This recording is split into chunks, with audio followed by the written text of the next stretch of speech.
Hello বন্ধুরা, কেমন আছো সবাই? আশা করছি সবাই খুব ভালো আছো আর সুস্থ আছো।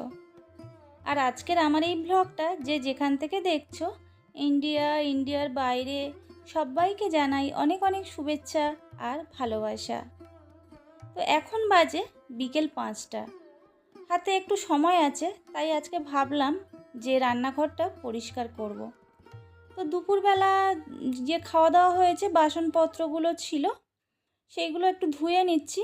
রান্না করার পরেও কয়েকটা বাসন হয়েছিল, তো রান্না করতে করতে আজকে লাইভ করছিলাম, ওই জন্য আর বাসনগুলো ধোয়া হয়নি।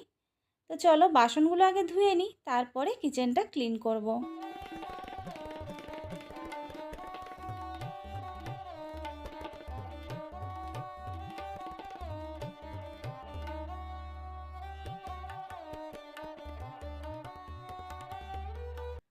তো দেখো আমার বাসনগুলো সব ধোয়া হয়ে গেছে। তো এরপরে এই ডিশওয়াশার দিয়ে ভালো করে সিঙ্কটা ক্লিন করে নিচ্ছি। আসলে আমাদের না জলে এতটা আয়রন, সব কিছু না সাদা সাদা দাগ হয়ে যায়। আর বাথরুমেও বালতিগুলো দেখবে ঘন ঘন সাদা সাদা দাগ হয়ে যায়।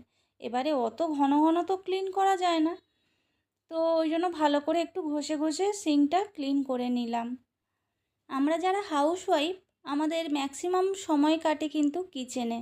সকালবেলা ছেলে স্কুলের টিফিন, বরের অফিসের জন্য রান্না, তারপরে সন্ধ্যাবেলার টিফিন, রাতের রান্না, সব কিছু করতে দিনের বেশিরভাগ সময় আমাদের রান্নাঘরে কেটে যায়।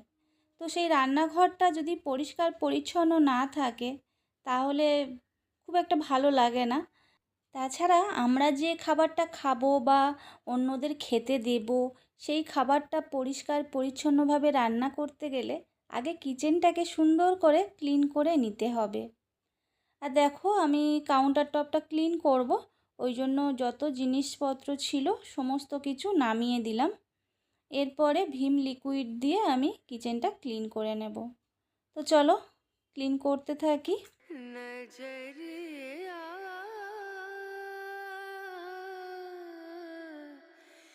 लागे नहीं कहीं ओ नजरिया लागे नहीं कहीं और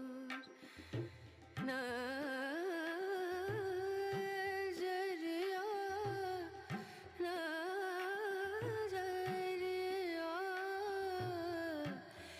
लागे नहीं कहीं लागे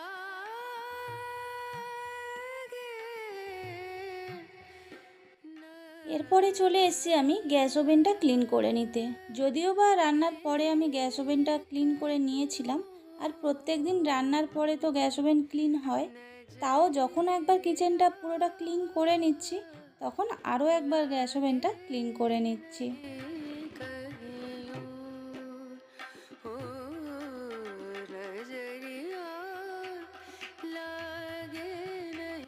কিচেনটা ক্লিন করতে করতে দেখলাম কিচেনের উপরে দু এক জায়গায় একটু ঝুল পড়েছে। তো ভাবলাম কিচেনটা যখন ক্লিন করছি তাহলে ঝুলগুলো একটু ঝেড়ে দিই। তো ওই জন্য ঝুলগুলো ঝেড়ে দিচ্ছি। আর এদিকে এক হাতে ক্যামেরা ধরেছি আর এক হাতে ঝুল ঝাড়ছি, তো ওই জন্য একটু কেমন দেখালো, নড়ে যাচ্ছিল ক্যামেরাটা। তো এরপরে চলে এসেছি আমি এই যে র্যাকটা ক্লিন করে নিতে। তো আমি ম্যাক্সিমাম কিচেনের সমস্ত জিনিস ওই ভিম লিকুইড দিয়েই ক্লিন করি। আর কিচেনে যতই চিমনি থাক না কেন, হালকা তো তেল চিটচিটে পড়ে। এবারে চিমনি না থাকলে অনেকটা বেশি তেল চিটচিটে হয়, আর চিমনি থাকলে তাও হালকা হালকা তেল চিটে চিটে ভাব একটা আসে। তো সেইগুলো একটু ঘন ঘন ক্লিন করে নিলে তাহলে পরিষ্কার থাকে। আর আজকের কিচেনটা ক্লিন করতে করতে সন্ধ্যা হয়ে গেছে, তো সন্ধ্যাবাতি দেওয়া হচ্ছে না। আর এখনও কিচেনের কাজও অনেক বাকি আছে, তাই ভাবছি আজকে তোমাদের দাদাভাইকে বলবো সন্ধ্যাবাতিটা একটু দিয়ে দিতে। তো অফিস থেকে এখনও আসেনি, চলে আসবে, এলে সন্ধ্যাবাতিটা দিয়ে দিতে বলবো। আর আমি এদিকে কিচেনটাকে গুছিয়ে নিচ্ছি।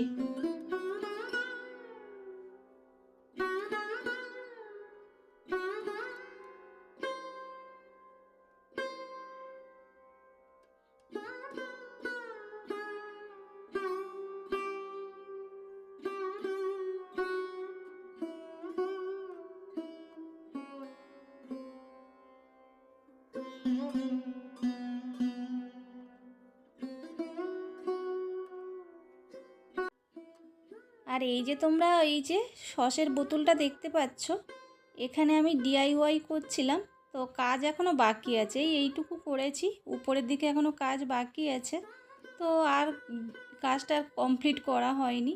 তো এই সসের বোতলটায় কয়েকটা ফুল লাগিয়ে আমি কিচেনে রেখে দিয়েছি। আর এই দেখো, তোমাদের দাদাভাই বাড়ি ফেরার সময় ফুচকা কিনে নিয়ে এসছে, আর আলু মাখাটা আমি ফুচকার মধ্যে দিয়ে দিয়েছি। আর এই দেখো টক জল। আর যার কাছ থেকে ফুচকাটা নিয়ে এসছে, ফুচকাটা দারুণ বানায়। তো কিচেনে কাজ করতে করতে আগে ফুচকাটা খেয়ে নিতে চলে এলাম। ফুচকা দেখে কি আর লোভ সামলানো যায়? আগে এই ফুচকাটা খাবো, তারপরে বাদবাকি কিচেনের কাজগুলো কমপ্লিট করব। তো ফুচকা খেয়ে তারপরে চলে এলাম কিচেনে বাদবাকি কাজগুলো করতে। তো কলিন দিয়ে এই সুইচ বোর্ডগুলো একটু ক্লিন করে নিচ্ছি, কেননা এগুলোর মধ্যে ধুলোও পড়ে, আবার তেল চিটচিটেও পড়ে। তো সেইগুলো একটু ক্লিন করে, আর মাইক্রোওভেন উপরে একটা আর্টিফিশিয়াল প্ল্যান্ট রেখে দিলাম, যাতে একটু দেখতে ভালো লাগে। তো এরপরে যত সুইচ বোর্ড ছিল কিচেনে, আমি সবগুলো একটু ক্লিন করে নিচ্ছি। এরপরে চলে এসেছি আমি মিক্সচারটা একটু ক্লিন করে নিতে। মাঝে একবার ভালো করে ক্লিন করে নিয়েছিলাম, এখন জাস্ট একটু মুছে নিলাম। এই দেখো, এই সাইডটা পুরোপুরি ক্লিন করা হয়ে গেছে। এরপরে গ্যাস ওভেনের অপোজিট সাইডে যে ওয়ালটা রয়েছে, সেই ওয়ালটা ভালো করে ক্লিন করে নিচ্ছি। তো চলো।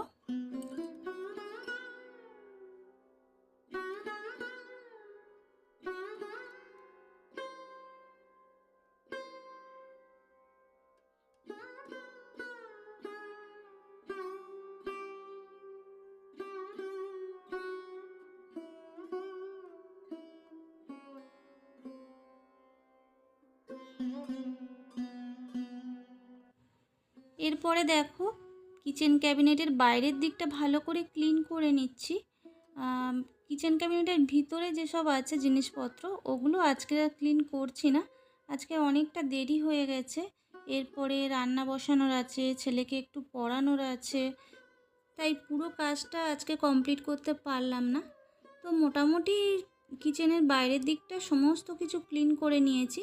তো এরপরে একদিন কিচেন ক্যাবিনেটের ভিতরে যে মশলার জারগুলো রয়েছে, বা লবণের কৌটো বা তেলের জার যা রয়েছে, আরও একদিন ক্লিন করে নেব। আজকে মোটামুটিভাবে ক্লিন করে নিয়েছি। আর এই মাইক্রোওভেনের মাথাটা একটু তেল চিটচিটে পড়ে মাঝে মধ্যে, ওটাও ক্লিন করে নিয়েছি। আর চিমনিটাও ক্লিন করে নিচ্ছি। তো মোটামুটি চিমনিটা ক্লিন করলেই আজকে রান্নাঘর ক্লিন করা আজকেকার মতো শেষ করব। আর এই কিচেনটা ক্লিন করার পর আমার কিচেনটা কেমন দেখতে লাগছে সেটা তোমাদের একবার দেখাই। চলো চলো।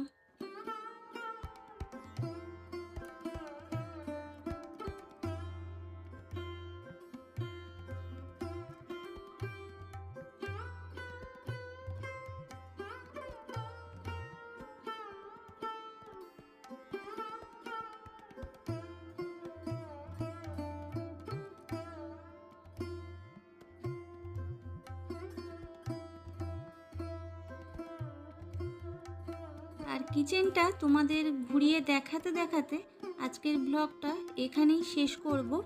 তো আজকের ব্লগটা তোমাদের কেমন লাগলো অবশ্যই কমেন্ট করে জানিও। আর যদি ভালো লেগে থাকে তাহলে প্লিজ চ্যানেলটা সাবস্ক্রাইব করে দিও, লাইক করে দিও, আর শেয়ার করে দিও। আজকের এই পর্যন্ত। সবাই খুব ভালো থেকো, সুস্থ থেকো, টাটা।